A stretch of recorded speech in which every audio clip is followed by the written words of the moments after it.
여기 있는 요 우루스 라인 있죠? 우루스에서 볼 수 있었던 이 파격적인 금형이 일단 요렇게 보면은 굉장히 좋아요. 그런데 이 차체의 사이즈 자체가 그렇게 크지 않잖아요. 그러다 보니까 앞쪽에 있는 요 파격과 뒤쪽에 있는 요 파격의 요 거리가 너무 가까워. 요 면이 너무 가까워요. 그래서 이 디자인을 살리려면은 여기가 이렇게 멀었으면 더 좋았을 텐데 여기가 생각보다 가까이 있어서 좀 약간 소심해 보여 오히려. 팰리세이드 크기에서 이 디자인이었다면은 정말 기가 막혔을 것 같다는 생각이 조금 들어요. 영상을 본격적으로 시작하기 이전에 먼저 여러분들께 죄송하다는 말씀을 드리고 싶습니다. 저는 약 1년 전에 팰리세이드 블랙박스 장착기에서 구독자 이벤트를 했는데요. 당첨자 발표를 미루다 결국 지금까지 못했습니다. 핑계를 대봤자 소용없다고 생각합니다. 다시는 이렇게 구독자 이벤트 하지 않겠습니다. 그래서 뒤늦게 당첨자 분께는 제가 따로 연락드려서 블랙박스를 하나 전달해 드릴 예정이고 정말 죄송한 마음을 담아서 앞으로 안호준TV를 봐주시고 구독해주시는 독자분들을 위해서 한 달에 4개의 블랙박스를 파인드라이브로부터 협찬을 받기로 했습니다. 꼬박꼬박 한 달에 4분씩 추첨을 해서 파인드라이브에서 나온 최신형 블랙박스인 LX3000을 추첨을 통해서 드릴 예정인데요. 어떻게 추첨할까 고민을 많이 했는데 재미있는 좀 약간 누가 봐도 재치있는 댓글을 달아주신 분들 한 달에 4분씩 꼬박꼬박 추첨해서 직접 배송해 드리도록 하겠습니다. 이번에 드릴 블랙박스 LX3000은 다양한 기능이 있는데요. 듀얼코어 CPU로 굉장히 빠르고 똑똑하게 주차 충격을 보고받을 수 있으며 졸음운전 예방도 해주면서 번호판 확대 모드도 쓸 수 있고요. 전방 카메라의 경우에는 HDR 영상이 적용되는 아주 스마트한 블랙박스입니다. 11월 한 달간 재치있는 댓글을 달아주시는 구독자분들 중에 추첨을 통해서 최고급 블랙박스인 파인드라이브 LX3000을 드리도록 하겠습니다. 자, 그럼 투싼 하이브리드 시승기로 이어집니다. 오늘은 투싼을 시승하러 왔습니다. 투싼을 이렇게 밖에서 바라보면 드는 첫 생각은 생각보다 파격적인 줄 알았는데 또 막상 이렇게 실제로 보니까 또 뭐랄까 그렇게 파격적인 느낌은 또 안 드네. 흰색을 봐볼까? 흰색도 그냥 뭐 파격적이긴 한데 뭐랄까 저는 이 디자인을 처음 봤을 때 진짜 엄청 도로에서 보면 장난 아니겠다 이 생각을 했거든요. 근데 막상 차를 실제로 보고 나서 느낀 점은 굉장히 그냥 탄탄하고 단단한 느낌은 들어요. 그런데 이게 엄청 파격적인 디자인으로 또 느껴지진 않습니다. 그게 왜 그런지 모르겠어요. 분명히 이런 바디 라인들에 대한 금형이 정말 파격적으로 반영이 되어 있긴 한데 이런 부분들, 그런데 이게 실제로 막상 차를 느낌을 보면은 또 그렇게 막 눈에 확 띄거나 그러진 또 않는 것 같아요. 색깔이 다 다양하게 준비가 되어 있어요. 저쪽에 이제 빨간 계열 색깔도 있고 여기 진회색도 있고 이쪽에는 약간 푸르딩딩한 약간의 녹색이 섞인 느낌의 모델도 여기 전시가 되어 있고 지금 보면은 확실히 뭔가 밝은 계열이 좀 더 눈에 확 띄는 그런 느낌이에요. 디자인적인 독창성이. 이 헤드램프 쪽 끝부분에도 들어간 요 주름 요 부분이 생각보다 눈에 많이 띄네요. 실제로 야외에서 이렇게 보니까. 그리고 깨알 디테일이 하나 있습니다. DRL이라고 저기다 적어놨어요. 깨알 디테일. 아무튼 저한테 배정된 투싼은 이 검은색 모델인데요. 요거 한번 지금 타고 나가서 간단히 시승 한번 해보겠습니다. 어떤 느낌을 주는지 매우 궁금합니다. 와, 보니까 이 아랫부분에도 디테일이 있네요.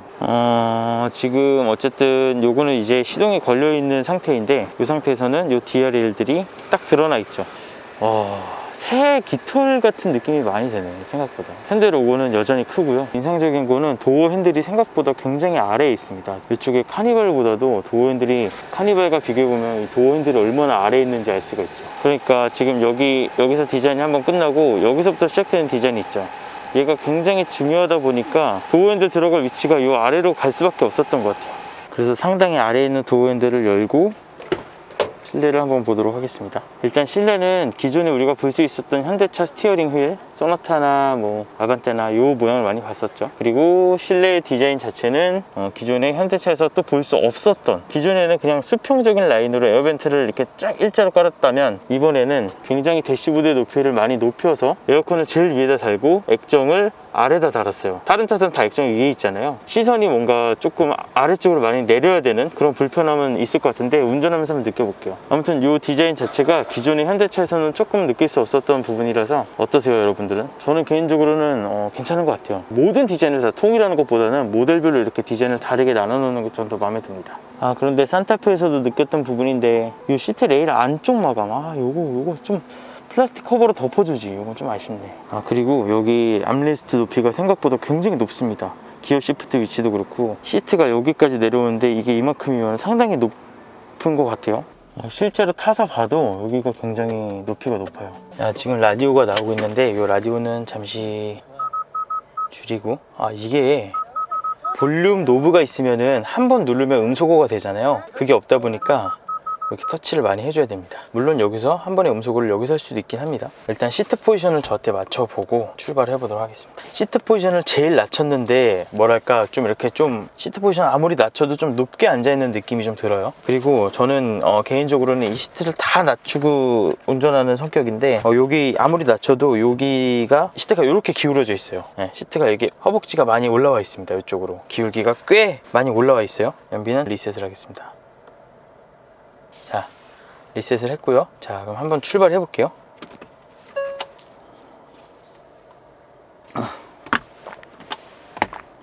컵홀더는 여기 이제 이렇게 두 개만 나와 있고 별다른 지지하는, 이게 4개였으면 좋았을 텐데 2개씩만 있고요.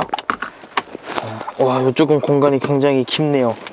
요런 어떤 버튼의 어떤 유격? 짱짱하게 조립 잘 되어 있는 것 같아요. 자, 한번 출발해 보겠습니다. 하이브리드다 보니까 모터로만 윙 가고 있습니다. 일단은 5km 정도를 아주 차분하게 주행했을 때는 연비가 18.5km per 리터가 나옵니다. 뭐 하이브리드니까 당연한 거죠. 더 나왔으면 좋겠는데 사실 21, 22 요 정도 나왔으면 좋겠지만, 사실 하이브리드라고 하면은 이질감이 좀 있는 게 예전 현대차의 느낌이었는데, 저 소나타도 지금 하이브리드죠. 지금 이 차도 그렇고 이 이질감적인 측면에서 확실히 제가 니로를 또 10만 킬로 넘게 탄 니로도 지금 갖고 있잖아요, 회사차로. 근데 그런 거랑 비교해봐도 이 어쨌든 주행 이질감 자체는 정말 없는 편이에요. 이게 창문이 다 닫힌 게 맞나?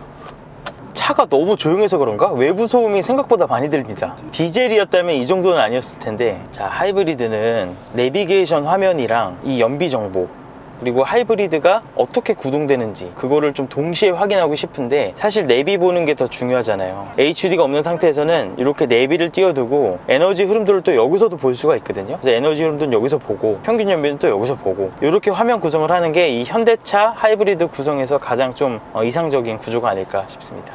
연비는 18.2. 자, 이제 어느 정도 정체 구간을 지났고 연비는 이제 16.5. 그렇게 잘 나오지는 않았던 것 같아요. 이제는 주행 모드를 스포츠 모드에 한번 넣어볼게요.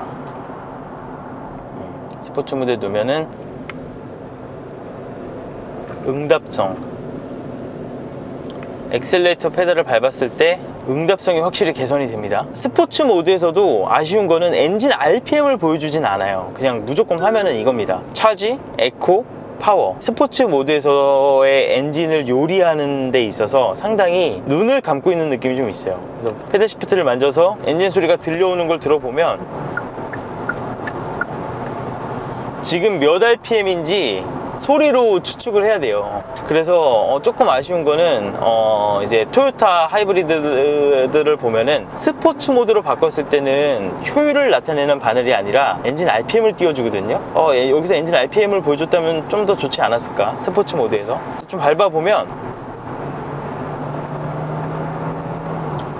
이 들리는 소리로 엔진 회전을 느껴야 됩니다. 미션 변속 속도는 꽤 느린 편입니다. 변속 자체가 느리다기보다는 패드 시프트를 만지면 좀 한참 있다 변속이 됩니다. 그래서 사실상 스포츠 모드를 막 본격적으로 즐기면서 달리기에는 한계가 명확합니다. 지금 스포츠 모드로 놓고 달리니까 연비가 이렇게 떨어졌죠. 그러니까 굳이 재미도 없는데 스포츠 모드를 넣고 싶지가 않아요. 왜냐? 그냥 이 에코 모드로 놓고 달려도 엑셀레이터를 밟았을 때 차를 밀어주는 느낌이 나쁘지가 않습니다. 그런데 확실히 지금 제가 타고 있는 카니발도 여기 이중유리고, 카니발 이중유리, 얼마 전에 시승했던 팰리세이드도 여기 이중유리가 들어가죠. 근데 지금 이 투싼은 그냥 한 겹 유리에다가 뭐라 그럴까, 외부 소음이 조금 많이 들어오는 느낌이에요. 지금도 이 엔진 소리는 진짜 거의 안 들려요. 동력 계통에 대한 소음은 진짜 거의 없다시피 해도 무방할 정도로 아주 조용해요. 하지만 이 외부 소음이 좀 많이 유입이 됩니다. 이 방음에 조금 더 신경 써줬다면 어땠을까 싶은 생각이 드네요. 자, 지금 엄청난 정체가 지금 시작됐습니다. 여기서 배터리가 지금 4분의 3 조금 넘게 있어요. 연비는 떨어졌다가 다시 조금씩 오르고 있는데, 자, 하이브리드가 이럴 때 진짜 좋습니다, 여러분. 모터 주행이 가능하잖아요. 엔진은 뭐 들어올 생각도 안 하죠. 배터리가 여유 있다 보니까 지금 그냥 계속 그냥 모터로만 주행을 하고 있습니다. 다 기름 넣고 지금 기름 때우고 있는데 나 혼자 모터로 달리는 이 느낌, 이거는 전기차에서 받을 수 있었던 느낌이죠. 그런데 요즘 최신의 하이브리드는 저 산타페다. 산타페. 요즘 나오는 최신의 하이브리드는 모터로만 주행 가능한 거리가 점점 더 길어지고 있다 보니까 이럴 때 정말 뿌듯하죠. 연비가 이럴 때 막 팍팍 치솟습니다. 연비 계속 늘어나는 거 보세요. 여기서 이제 반자율 주행까지 켜면은 진짜 뭐랄까, 최신차의 깔끔한 기술 그 자체. 인테리어도 깔끔해. 산타페는 인테리어가 조금 구형 느낌이 많이 났잖아요. 팰리세이드는 인테리어 너무 좋지만 엔진 구동계가 너무 옛날 거잖아. R엔진에 3.8 람다 엔진. 그러니까 이 최근 현대차가 잘하고 있다, 최근의 현대차는 정말 기술적으로 발달했다를 느끼려면 인테리어적으로나 디자인적으로나 기능적으로나 첨단 기술적으로나 친환경적으로나 팰리도 안 돼, 산타페도 안 돼, 투싼까지 내려와야지 이 현대차가 요즘 가장 잘하고 있다, 그걸 많이 느낄 수가 있는 것 같아요. 지금 보면은 여기 있는 이 트럭들 소음들이 막 너무 잘 들어와요. 방음이 분명히 아쉬운 부분입니다. 지금 어쨌든 계속 정체입니다. 계속 정체고, 매연이 좀 들어오는 것 같은데?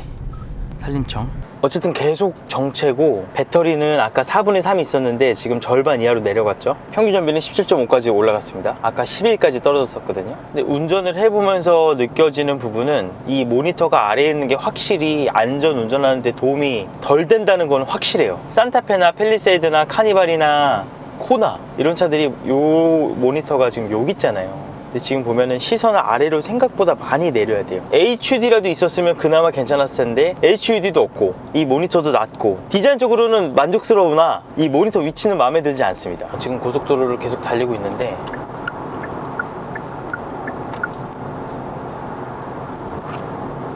방금 뭐가 떨어져 있어서 살짝 회피 조향을 조금 해봤는데 뒤뚱거리는 거는 뒤뚱거리는 건 답이 없네. 스티어링 휠을 잡고 있는 이 느낌이 굉장히 노면과 분리된 느낌이에요. 그래서 굉장히 직결감이 전혀 느껴지지 않아요. 정말 말 그대로 자동차가 아니라 전자 오락을 하고 있는 그런 느낌? 뭔가 되게 약간 되게 뿌연 느낌이에요. 뿌연 느낌.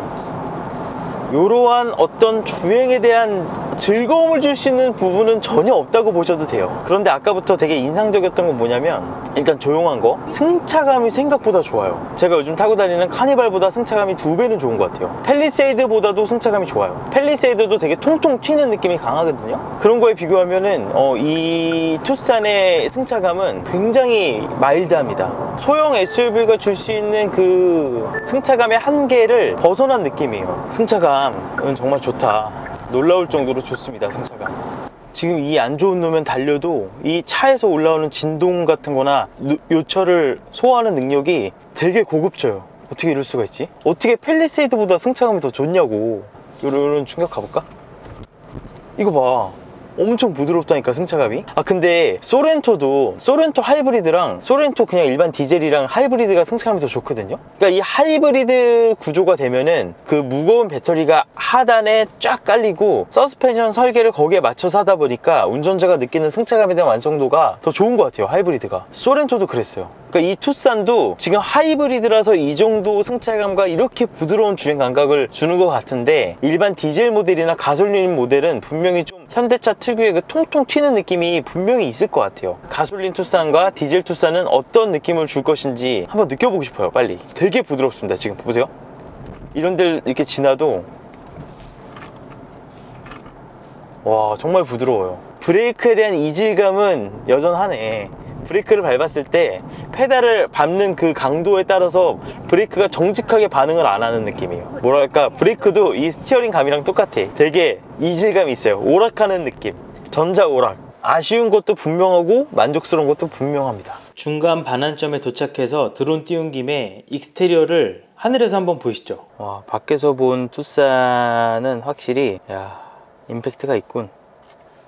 오히려 저는 처음 봤을 때는 이 앞모습이 굉장히 인상 깊었었는데 지금 계속 보다 보니까 이 앞모습은 사실 EQC에서만 좀 봤던 느낌이잖아요. 그래서 오히려 약간 푸조의 느낌이 살짝 나긴 하는데 이 뒷모습, 오히려 뒷모습이 굉장히 세 보이네요. 와, 앞에서 봤을 때보다 이 뒤에서 봤을 때가 임팩트가 더 큽니다. 왜냐면 여기 윈도우 몰딩이 쫙 내려가는 요 느낌과 요 기울기랑 딱 그 기울기를 맞춘 이 두 개의 테일램프 삼각형, 총 3개의 어떤 요 삼각형 요 부분 있죠. 하나 둘 셋, 요 3개의 삼각형이 보여주는 그 느낌이 상당히 셉니다. 느낌이 좋은데요. 처음 봤을 때는 앞모습이 굉장히 좋다고 생각했었는데 보면 볼수록 앞보다는 측면과 그리고 후측면 디자인이 상당히 괜찮은 것 같아요.